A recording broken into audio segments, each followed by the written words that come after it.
For us, it's a very good game. Obviously, our commitment to try and engage the team in every FIFA window has been really paramount when we haven't had competitive games. And again, it's good that since I've arrived now almost 2 years, every window we've been engaged. So again, we had different options for this window. We looked at different things. We turned down some options. And ultimately, the Senegal option, when it came on, was really something that was very obvious. It met our requirements of a competitive game, because any game between Senegal and the Gambia, friendly or competition, will be highly competitive. But also, it's high quality opposition. We always want to play the best quality opposition that's available, and you can't get a higher quality opposition at the moment than Senegal. So, yeah, it's a game that everyone's looking forward to. Players are excited about, the Federation are looking forward to. A lot of preparation's already gone into it, and we're looking forward to what will be a very good camp, we're sure. So, in terms of the squad, we have listed 23 players, as has become somewhat standard recently. And those 23 players are goalkeepers: Baboucarr Gueye, Sheikh Sibi, Ibrahima Jarju. Defenders: Sheriff Sinyan, Omar Colley, Abubakar Sidi Kinte, Yaya Bojang, Alaji Sane, Tijan Sona, Saini Sanyang, and Joseph Cisse.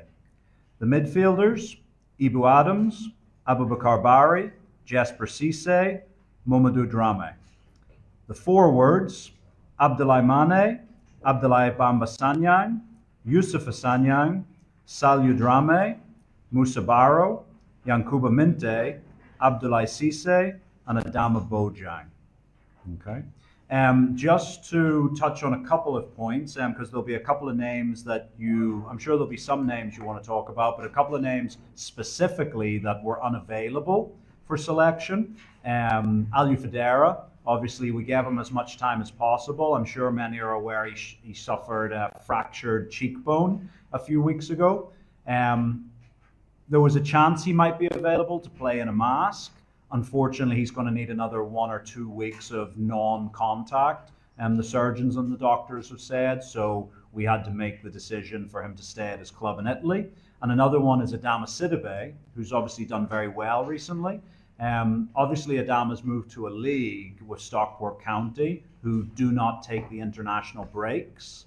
And we had a discussion with him. We had a discussion with the club. And ultimately, they're pushing to get into the playoffs. And it was agreed with the player that he would remain with his club to play in his club fixtures over the next couple of weeks. So that's the reason for Aliou and Adama being missing from the list. So that's the 23. We believe it's a highly competitive squad. There's a few guys have been disappointed to miss out this time. But again, they know that the competition now for the Scorpions is so high that there's always 6, 7, 8 players who just narrowly miss out, but they know that they're in the picture, that they are close to selection, and that even though this time they might be a little bit disappointed, we expect in the next 1 or 2 camps that they may get their opportunity. So those are the 23. I'm open to questions if you have any. All right, you can introduce yourself and your media house. Yeah, my name is from Star TV. Coach. Yeah, very good playing. So you playing against the current African champion. Yeah, that's Senegal. So what are we expecting? Because when you want to be the best, you must play with the best and show your talent. And the squad that you are, and they can match any kind of team. So with this type of game approach, are we going to see on that day, and also to send a signal to the world that Ghana can also match with the defending champion? So I think for us, obviously it's a game that we have to we respect all football matches, but I think when you go to the home of a team such as Senegal, you know that it's a game that you're going to have to be at your very best, both defensively and offensively. I think what Gambia, at the very least, but the wider football community has come to know of teams that I coach, is that we do want to be very positive positive defending, go and press the game, positive attacking, go and look to create good goal scoring chances. And as we showed in the last World Cup cycle, take those chances. So we're going to be very positive going into the game.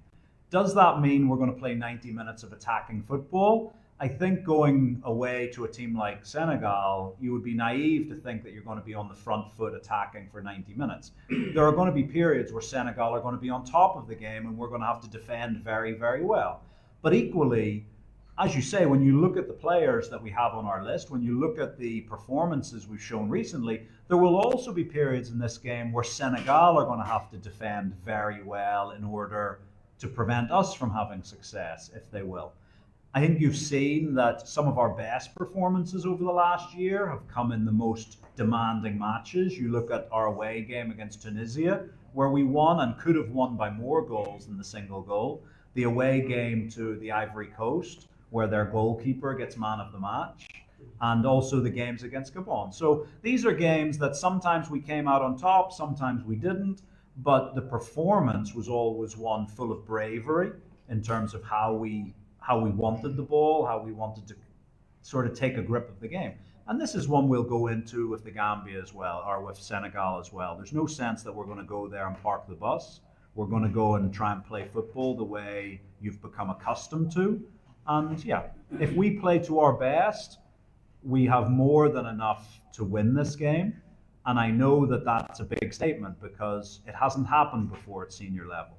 We're going to try and set new records. But look, I think over the last few years, both before my time and since I've come to the Gambia, the Scorpions have got used to setting some records. So let's see if we can set another one in Dakar in a couple of weeks' time. Coach, Modu Gajaga QTV. Yeah. My question is in regards to the history between these two countries. We're neighbors, almost the same people, food, everything, culturally connected. Does it make it a special game, or do you see it as a different game? Like if you were playing Gabon or you're playing Morocco or you're playing another team? Look, I think when there's close footballing relationships and societal relationships, it always gives a different edge to the game. And there's the friendly, familial side to it. But even within a family, you want to do better than your big brother or little brother. You know, there's that familial rivalry. And I think that's the thing that we have here with Senegal. And look, there is no doubt, I don't think I'm saying anything out of place by saying that our Senegalese family members would see us as the little brother. That's definitely how they view it. But look, I'm the little brother in my family. I'm the youngest of four. And I can tell you that I'm always looking to win every competition with my older siblings. And so that's how we go into the game. When you step on the pitch, any football match is a battle. Any football match is a battle. We're going to have to go and play in that aggressive, intense style that we know. And look, it's a historic game in the sense that all old rivalries are. You know, whether it's England v Scotland, Brazil v Argentina, you know, Nigeria v Ghana, you know, Senegal and the Gambia, okay, we've not been competing for the same prizes at senior level over the years. But again, going back to the players we have now, we are in the best position we've probably been in a long time to go toe-to-toe with not just Senegal, but with the best nations in the world, and truly believe that we can take a result from the game. And so, yeah, look, it's a game. I also think the other side of it is it's well documented how long it's been since we've played a home game. And this is not a home game, but there's many players on this list who've never pulled that Gambia shirt on in front of their own family. And so many of our players' family members will be in Dakar in the stadium for the first ever time watching their son play for the Scorpions. That makes it a special moment as well. And you know that our players they always give their best, but when you're playing in front of your mother, your father, your wife, your sister, your brother, your children, this gives you something more that maybe you didn't know you had. So yeah, we're looking forward to a good game. Thank you, Coach. My name is Esau from Paradise Radio and TV. Defense has been a talking point when it comes to Gambian football. How confident are you in your defenders against the Senegalese attack? we're very confident. I think overall, there's always things to fix and to move forward. I think, back when we go back to the last competitive games in October, we were missing a couple of key defenders. Everyone's fit and healthy again this time. In defense, we had to disappoint a couple of people in leaving them out because everyone was fit and healthy and largely playing good minutes. And so again, we've got good senior experience there and the likes of Omar Colley and Sheriff Sinyan, but you've got real talent in the likes of Sidi Kinte, Alaji Sane. I could go on. Saini Sanyang's doing really well. So we've got a good mix of talent. All of them are talented, but we've got a good mix of young talent as well as the experienced leadership there. So yeah, we're quite confident. And look, but it's not just about the 3 or 4 guys in the defensive line. It's about everybody. Because if one of our forwards doesn't press correctly, it means an opposition defender is able to play maybe a dangerous pass that isolates one of our defenders. So sometimes when you watch it back on TV, it's easy to say, oh, that defender in that 1v1 situation. But why is he in that situation? It's maybe because something didn't happen correctly further up the pitch. So it's not just about the guys who are listed as defenders for their position. When we don't have the ball, everybody's a defender. And so it's about making sure those moments are done correctly. And over the last year, we've got better and better and better at it. Yeah. Yes. Coach, good afternoon. I have a few questions to ask. First is regarding Musa Barrow. How is his fitness level? We know he has been out for a very long, for a long period of time. We just saw him returning to fitness. How is his fitness level coming to this game? Yeah, so I was actually out in Saudi Arabia with our various players a couple of weeks ago. So when I was up with Altoan and with Musa directly. So Musa's in full training now. So he's went through his program. You've got to remember that when people aren't playing for the team, you don't really see a lot of them anyway. That's just it. You guys see maybe 5% of what happens in training at all clubs in the little highlights you see. So when a player's recovering, you don't see him. That's natural. And yeah, he's been back in training. The last probably 10 days, he's been in full contact training. I actually was speaking to him. We speak quite regularly to get updates on his progress. He's feeling really strong. He's feeling really fit. And yeah, he's now at the stage, look, is he ready to play 90 minutes of football? No. I don't think I'll fool anybody to say it's unlikely that he will play 90 minutes of football against Senegal. Is he in a position where he's able to play a half, to play 30 minutes? Absolutely. That's where his physical conditioning's at. Injury-wise, he's completely free, he's completely recovered, and then he's in that stage, full team training, getting back, and he's at the point now where he's ready to be considered for match involvement. And that just so happens to fall right when we're coming together. So it was a decision for us to take. We took that decision based on 2 things. One, if we need a goal in the last 10 or 15 minutes against Senegal, there's not many players in world football you would rather bring off the bench to help you do that than Musa Barrow. And secondly, 2026 is an important year for us. We're going into a really important African Cup of Nations qualifying series in the back end of the year. And we wanted to start the year with all of our big players, our big personalities together in camp, because there's a few things, bigger picture, we're going to be doing in camp as well. And so it was important that he also be involved in that. And he's really eager to be there as well. All right, a follow-up question to that. I'm just thinking,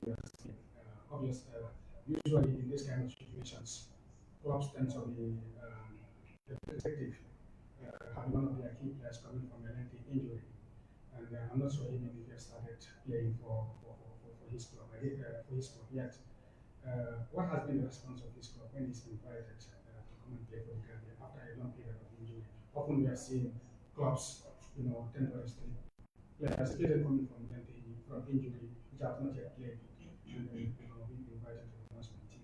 Yeah, no, in terms of that, you're absolutely right. And the club have been fine. So they accepted, they received the invitation and no objections to it. And that, I think, shows you where he is. Had he been at a point look, even the discussions I mentioned Ali Fadera before, we've had ongoing discussions with him and with his club Sassuolo as well, just in terms of getting updates on the medical side. And definitely on that side, it was we wanted to give him as much chance possible because again, a very good player for us and someone we would want to have involved if possible.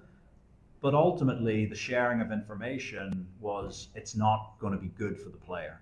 And so, in that sense, in that moment with Aliu, we made the decision to say, okay, you're not going to come because it would not be good for you. But with Musa, everything the medical side, the fitness side was it's not going to be an issue at all. So, yeah, there's been no problem on that side. And the second question comes from let me finish my question. The second question, Please, why don't you give chance to others also? Then? let me finish my questions. But if you have an opportunity to ask. Yeah, but let me finish. What I'm asking is also for the interest of everybody. Let me just ask my question. Let me just my questions. That will be your last question. Okay, coach. You talked about the competitive in making to the squad. There are some few names that some Gambians we want to know maybe why they are not in or what is being made to get them to the squad. And one name that pops up is of course Omar Jane. He represented Spain in World Youth level. We don't know whether there is any contact with him to get him to play for the national team. And if there are other players also that you have approached to come and play for the national team, we would also be interested to know. The other question is this next game, the press conference is coming, a few hours after CAF has stripped Senegal of the African Cup of Nations. And we are made to understand that this test game, one has been organized primarily by the Senegalese Football Federation as part of preparations, of course, for the Summer World Cup, and also an opportunity to present the trophy to their home fans at the Abdullah Stadium. Now that this thing has happened, few hours before this press conference, what is your reaction to this, and how do you think this might impact the test game? And I don't know whether you'll be the right person to answer this question, whether it wouldn't, because there is concerns as to whether, okay, this is going to affect the test game, whether it will be cancelled or not. Maybe Barbara can help you answer it or that. Yeah. So I'll answer your second one first. Obviously, yeah, the news coming out of CAF is obviously quite shocking for everybody.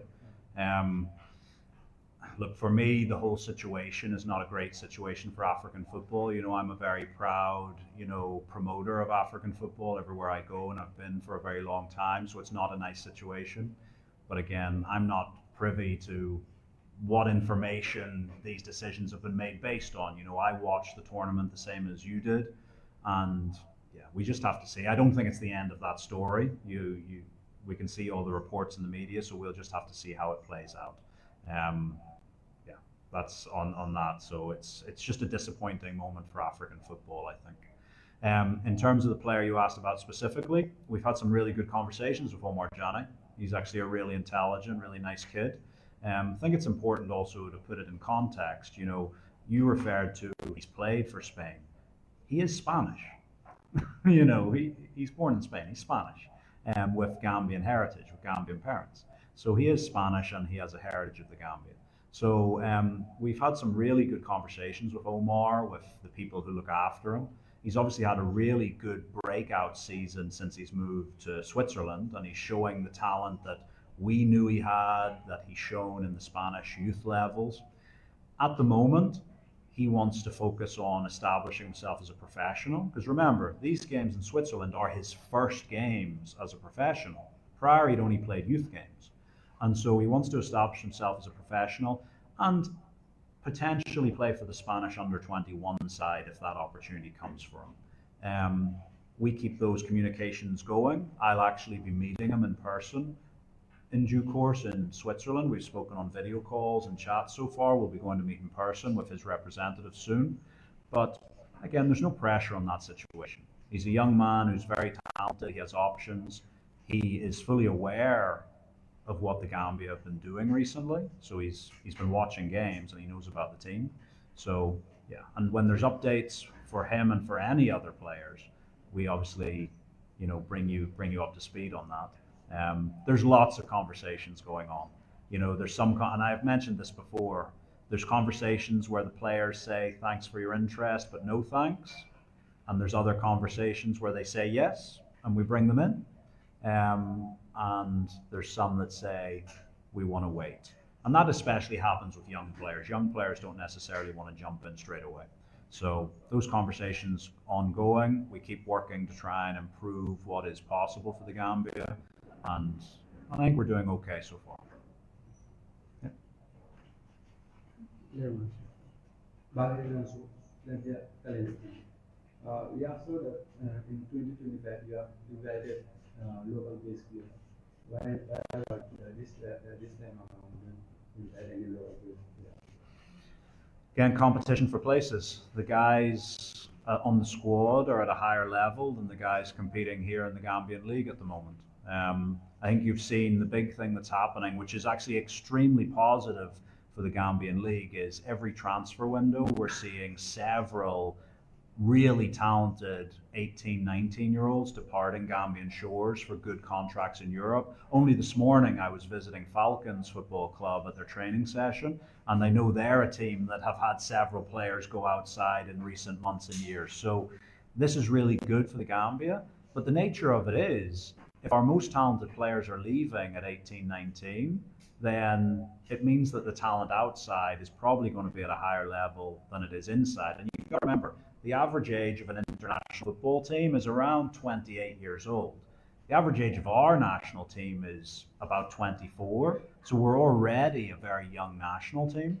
To call up a host of 18-year-olds, 19-year-olds isn't going to help us win football matches in the short term. So yeah, that's really the reason. It's about who is the highest quality player. No place is given out for free. Yeah. Coach, it is always important for teams to have some of their best players in form. One player who's been playing week in, week out and did very well even in the UEFA Champions League, even though his team didn't finish up well, is Yusuf Asanya. How important is his addition to the squad? Yeah, look, Yusuf is another young player. He's one of the youngest players in the squad. We've obviously had him involved for quite a while now. He's missed out in the last few squads at the back end of last year because he was not playing. Obviously, he broke into the Slavia team in November, right around the time we played Kuwait, and he's had good involvement since then. He's not started every match, but he's had good games where he's been starting, some coming off the bench and having an impact. I was in Prague as well a few weeks ago to watch their game, and he came on in the second half of that game, did very well. So yeah, we're pleased with Yusuf's development. Like, you got to remember again, he's a young player. This is not a player who is 26, 27, who has huge amounts of experience. He's young, he's talented. He's going to still make mistakes as we go ahead, so we got to support that development. And yeah, he's playing well at the moment. He's getting good minutes, and so he deserves this opportunity to come into the team, given the level he's playing at as well. Yeah.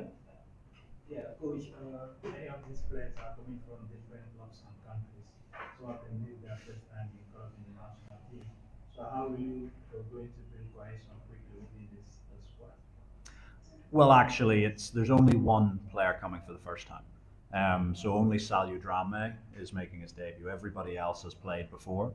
So actually, what we've done with this squad is make it very consistent. So the majority of these players have been in multiple squads over the last 18 months. So actually, what you're talking about, familiarity, look, it's always a challenge in international football because you only have 4 or 5 days to get them back into the scorpion rhythm, if you will.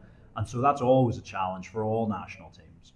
But for us, in some camps in the past, we've had a lot of debutants. In some camps, we've had as many as 6 or 7 debutants. In this camp, there's only one. And part of that was because, look, this is going to be a really difficult game.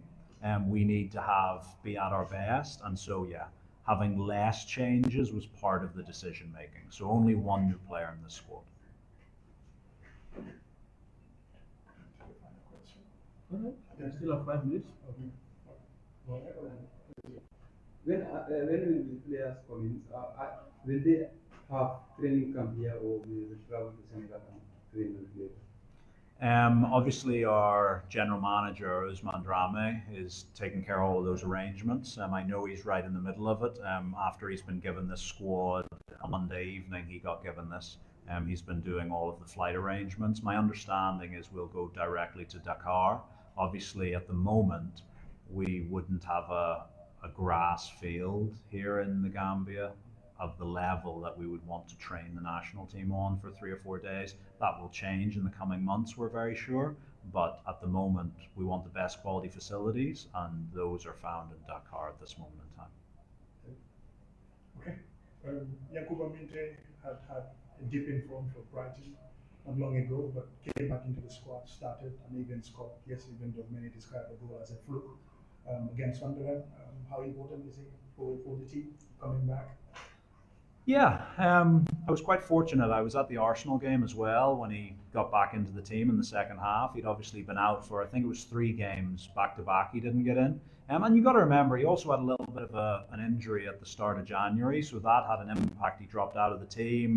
Brighton started winning a few games, and you know, coaches, we don't like to change a winning formula sometimes. So when the teams start winning and you're out of the team, it's a little bit more. Arsenal at home. And again, I appreciate I have Brighton or I have Gambia tinted glasses on when I watch my players, but I genuinely thought he was the most dangerous player in the second half of that Arsenal game.